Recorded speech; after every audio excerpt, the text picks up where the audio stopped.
17 से उन्होंने आपसे बात की। एक बुनियादी बात जो समझ में आ रही है, जो आप सबको समझना पड़ेगा कि इस देश की आज़ादी को हुए 78 साल हो गए। 78 साल में अगर किसी की स्थिति नहीं बदली तो इस देश के दलितों की स्थिति नहीं बदली। दलित समाज आज़ादी से पहले जहाँ था आज भी वहीं पर है। और झारखंड को बने हुए हमारे महापुरुषों ने, जो क्रांतिकारी थे, जो शहीद हुए झारखंड को अलग करने में, उन्होंने बड़ी उम्मीदों के साथ झारखंड को बनाने का सपना देखा था कि एक ऐसा झारखंड बनाएंगे जहाँ गरीब, शोषित, वंचित, दलित, आदिवासी, पिछड़े एक ऐसे राज्य में रहेंगे जहाँ भुखमरी नहीं होगी, बेरोजगारी नहीं होगी, वहाँ मान सम्मान मिलेगा और हमारे युवाओं को रोजगार मिलेगा, माताओं को सम्मान मिलेगा। लेकिन 24 साल गुजर गए। मैं आप लोगों से सवाल करता हूँ, जो युवा बैठे हैं, जो महिलाएं बैठी हैं, जो बुजुर्ग बैठे हैं, क्या 24 सालों में कुछ बदला हमारे बीच? जब कुछ नहीं बदला, हम जिनको वोट देते हैं, जब वो नेता आपके बीच आते हैं, तो क्या हम सवाल करते हैं उनसे कि साहब आप यहाँ पर आए, इसके पहले भी आप 5 साल पहले आए थे, उसके पहले भी 5 साल पहले आए थे, और इन 24 साल में जो बच्चे थे वो जवान हो गए, जो जवान थे वो बूढ़े हो रहे हैं। तो जवानी से बूढ़े का सफर हमने देखा, हमारे जीवन में कुछ नहीं बदला। इसका मतलब है जो जिनको हमने वोट दिया उन्होंने बेईमानी की, वो चोर निकले, निकम्मे निकले, कमीने निकले। इन चोर, निकम्मों, कमीनों को सबक सिखाने का समय आ गया। और सबक सिखाने का समय क्या होता है? जब आप किसी को वोट देते हैं। जिन लोगों ने अत्याचार किया, जिन लोगों ने भुखमरी का शिकार बनाया, जिन लोगों ने मान सम्मान लूटा, जिन लोगों ने हमारी आवाज़ नहीं उठाई, जिन लोगों ने सफाई कर्मियों को अस्थायी होने पे मजबूर कर दिया, जिन लोगों ने हमारी गरीबी पे हमें रहने पे मजबूर कर दिया, इन सबको सबक सिखाने का समय आ चुका है। अगर हम जागेंगे तो समय बदलेगा, हम सो रहेंगे समय कभी नहीं बदलेगा। अगर हम जाग जाएंगे और ये प्रण लेंगे कि बाबा साहब अम्बेडकर के संविधान को इस देश में लागू करेंगे। बाबा साहब अम्बेडकर ने अपने जीवन को त्याग दिया हमारे समाज के लिए, दलित समाज के लिए, पिछड़ों के लिए, मुसलमानों के लिए, आदिवासियों के लिए। अब वो त्याग क्या था? उन्हें अपने 4 बच्चों का त्याग दिया। हमारे लोग 14 अप्रैल को बाबा साहब अम्बेडकर को सम्मानित करते हैं, सम्मान देते हैं, पूजा करते हैं, लेकिन फिर उनको भूल जाते हैं, उनके आदर्शों को भूल जाते हैं। बाबा साहब अम्बेडकर ने एक संविधान लिखा है, संविधान हमारे पक्ष में। अगर हमारे लोग गरीब हैं, भुखमरी के शिकार हैं, बेरोजगार हैं, हमारे माताओं बहनों की इज्जतें लूटी जाती हैं, आज भी इस देश में संविधान जिंदा है। जब संविधान नहीं था तो क्या स्थिति थी, मुझसे बेहतर आप लोग जानती हैं, आप लोग जानते हैं। लेकिन जब संविधान इस देश में बन गया, बाबा साहब अम्बेडकर संविधान बन गया, उसके बाद क्या हमारी स्थिति है? ये सिर्फ इसलिए है कि हमारे लोग सोए हैं। हमारे लोगों ने इस देश की मनुवादी व्यवस्था को नहीं समझा। हमारे लोगों ने अभी तक जिन पार्टियों का साथ दिया, उन पार्टियों ने आपके वोट तो ले लिए, वो इस देश के हुक्मरान बन गए, वो देश के राजा बन गए, लेकिन हम वहीं के वहीं रहे। साथियों, बुजुर्गों, माताओं, बहनों, अब समय है कि हमें जागना चाहिए। समय है कि हमारे महापुरुषों को, उनके बलिदान को, उनके त्याग को समझकर आने वाले समय को बेहतर बनाने के लिए संकल्प लेना चाहिए। ये संकल्प उस वक्त हो सकता है जब आप ऐसे लोगों को चुन के सदन में भेजें, ऐसे लोगों को चुन के विधानसभा में भेजें जो आपके दर्द को समझता हो, वो आपका भाई, आपका बेटा हो। अगर उनको आप नहीं समझेंगे तो कौन समझेगा उन्हें? जितने भी पॉलिटिकल पार्टी आपके बीच में आती है चुनाव के टाइम पे, उनका सिर्फ एक एजेंडा होता है, आपसे वोट लेना। मैं आप सबों से सवाल करता हूं, जिनको आपने वोट दिया, वो भाजपा के लोग हों या कांग्रेस के लोग, जिनको आप वोट देते रहे पिछले 24-25 सालों से, आपने उनको जब वोट दिया तो क्या उन्होंने वोट लेने के बाद पलट के आपकी तरफ 5 साल में देखा? सवाल मैं कर रहा हूं आप लोगों से, जवाब देना पड़ेगा। अगर नहीं देखा तो आपने क्यों सवाल नहीं किया 5 साल में? 5 साल में 2000 के आसपास दिन होता है। इन 2000 दिनों में कभी वो पलट के आपके बीच में नहीं आया। अब चुनाव आने वाला है, वो आपके पैरों को पकड़ेगा और आपको गले से लगाएगा और ये कहेगा कि फिर मुझे वोट दे दो, हम तुम्हारी जिंदगी को बदल देंगे। जिसने अब तक नहीं बदला 24 सालों में या 78 सालों में, वो क्या बदलेगा? क्योंकि उसको नहीं पता है बदलने का तरीका। वो बेईमान लोग हैं, उचक्के हैं, चोर हैं, सीधी सीधी बात। काशीराम साहब कहा करते थे, जो हमारे आदर्श हैं, जिनको हम आदर्श मान के अपनी पार्टी बनाई, आजाद समाज पार्टी कांशीराम, और हमने उनको आदर्श इसलिए बनाया कि उन्होंने अपने जीवन को त्याग दिया।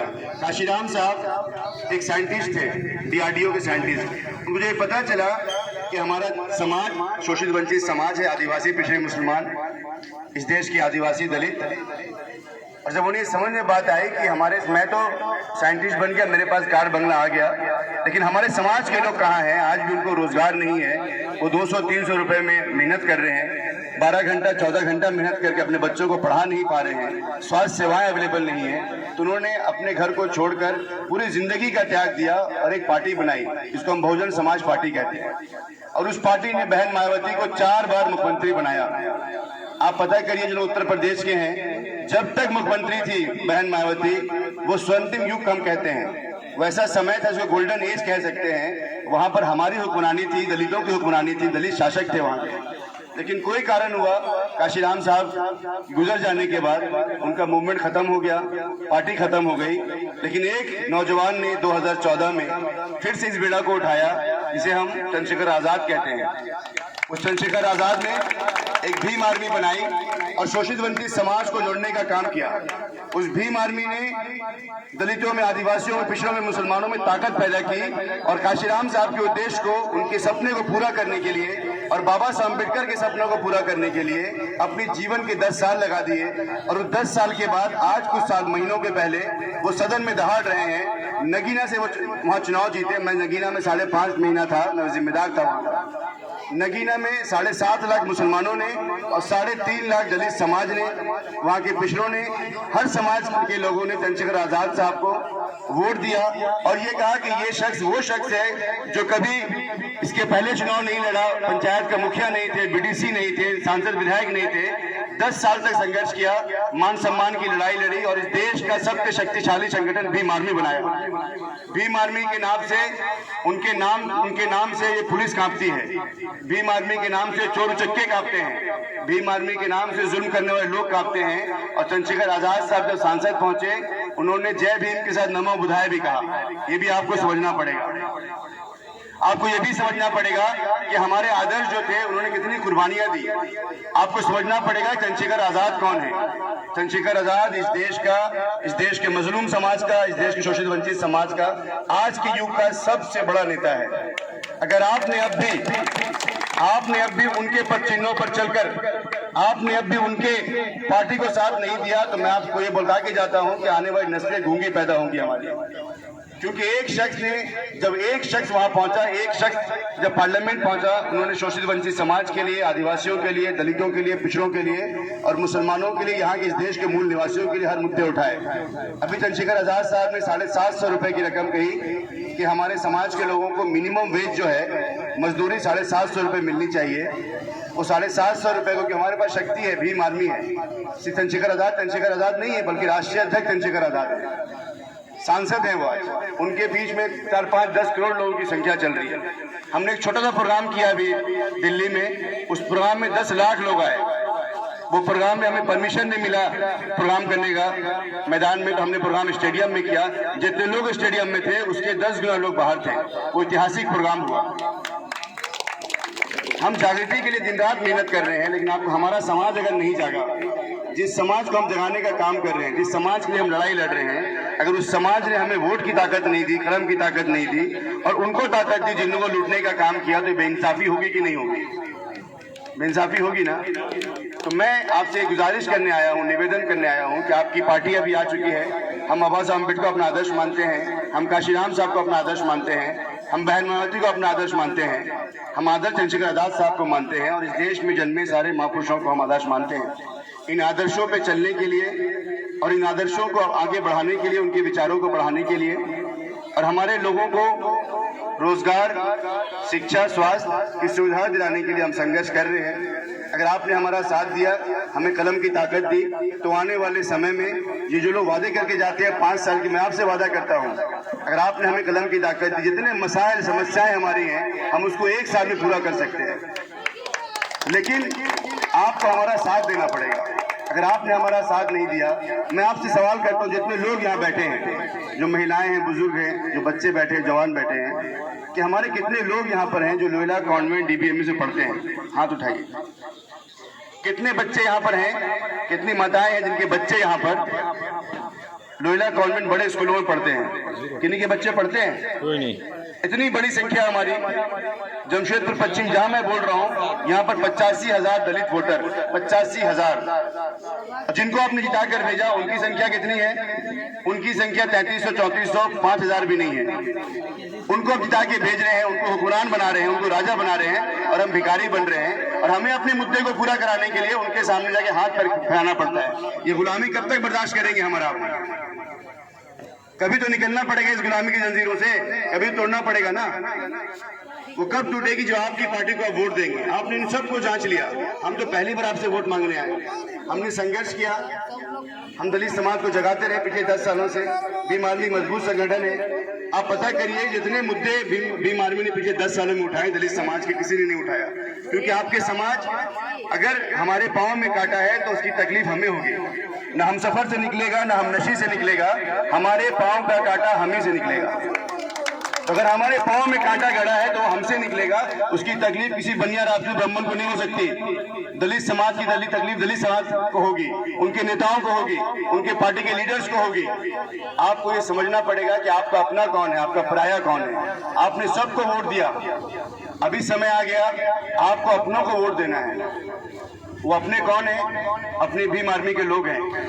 आपकी अपनी पार्टी आजाद समाज पार्टी है। आपका अपना चुनाव चिन्ह क्या है? केतली का निशान है।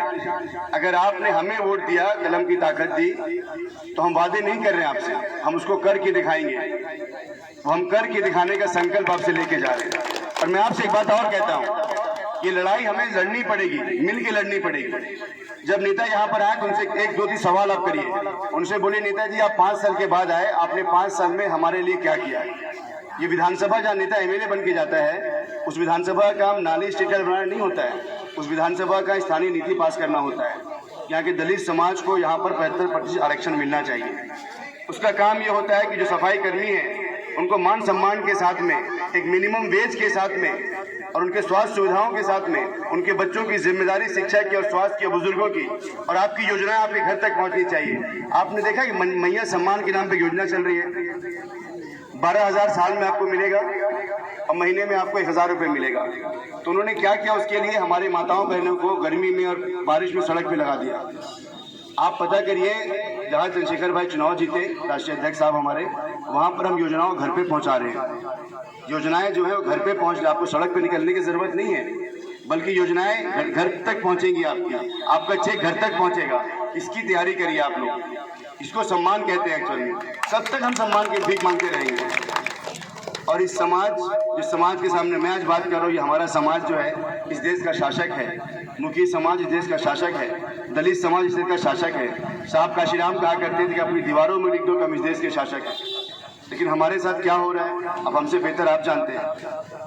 आपके बगल में ढटकीडी की बस्ती है, कदमा की बस्ती है। जमशेदपुर में 23 झुग्गी झोपड़ियां स्लम एरिया है। इन 23 झुग्गी झोपड़ियों में 33,000 लोग रहते हैं। आपकी मेडिकल बस्ती की क्या स्थिति है? जर्जर हालत में फ्लैट है कि नहीं है वहां पर? और जिस जगह पे हम रहते हैं वो टाटा स्टील के अधीन आता है। टाटा स्टील को जमीन इसलिए दी गई कि यहाँ के मूल निवासियों को अच्छी सुविधाएं आप देंगे।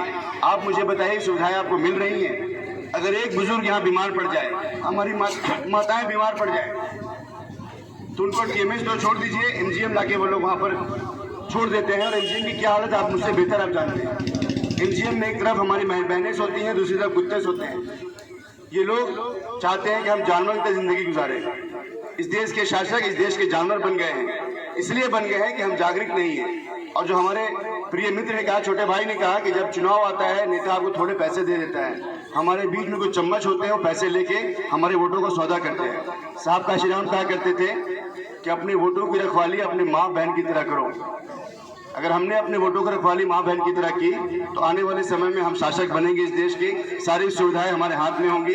और अगर हमने अपने वोटों को बेचने का काम किया तो नस्लें दर नस्लें जो हमारी हैं, पीढ़ी दर पीढ़ी हमारी गुलाम बनती चली जाएंगी। हम कभी सुधरेंगे नहीं। तो क्या आप जो लोग यहाँ बैठे हैं, सम्मानित लोग, क्या हम इस गुलामी की बेड़ियों से निकलने को तैयार हैं? मैं चाहता हूँ कि आप सब हाथ उठाइए। अगर आप तैयार हैं तो आने वाले वक्त में हम हुक्मरान बनने की आपको गवाही देते हैं। अगर आप तैयार हैं तो आने वाले समय में हम इस देश के शासक बनेंगे, लेकिन आपको बड़ी मजबूती के साथ बगैर किसी भेदभाव के, बगैर किसी धर्म और जात को देखते हुए वोट करना पड़ेगा, ईमानदार लोगों को। और आपकी अपनी पार्टी का चुनाव चिन्ह केतली का निशान है। आपको चंद्रशेखर आजाद के हाथों को मजबूत करना है, एक दलित समाज के एक बेटे को मजबूत करना है। अब मैं आपसे वादा करता हूँ, आपने हमें मजबूत किया, आने वाले 2029 का जो चुनाव होगा, ये विधानसभा के बाद 2029 के लोकसभा का चुनाव है, हमने जो माहौल को बदलते हुए देखा है इस देश में, चंद्रशेखर आजाद साहब आने वाले समय के इस देश के प्रधानमंत्री बनने जा रहे हैं।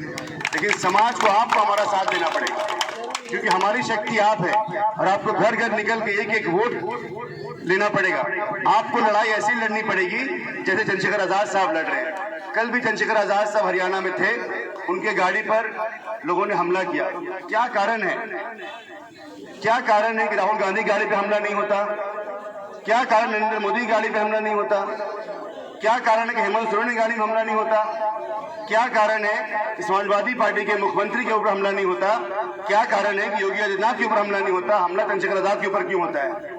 क्योंकि चंद्रशेखर आजाद आपको जगाने का काम कर रहे हैं। चंद्रशेखर आजाद आपको गरीब शोषित वंचित समाज के लोगों को जोड़ने का काम कर रहे हैं, और वो ये कोशिश कर रहे हैं कि आने वाले समय में दलित समाज देश का हुक्मरान बने। ये तकलीफ है मनोवादियों की। 2 से 3% लोग नहीं चाहते हैं कि इस देश के हुक्मरान हम और आप बने। लेकिन अगर हमने मेहनत किया और आने वाले समय में एक एक वोट दिया तो आने वाला समय हमारा होगा। और मैं आपसे चाहता हूं कि आप सब संकल्प लें, हाथ आगे कर कि आने वाले समय में संकल्प लीजिए, हाथ आगे करिए, आने वाले समय में एक एक वोट आजाद समाज पार्टी के प्रत्याशी को देंगे और हमारा चुनाव चिन्ह केतली होगा। इसके सिवा हमारा वोट किसी पार्टी में नहीं जाएगा। ये संकल्प लेते हैं आप सब। बहुत बहुत धन्यवाद आपका, आपने मेरी बातों को बहुत प्यार से सुना। जय भीम, जय संविधान, जय भारत।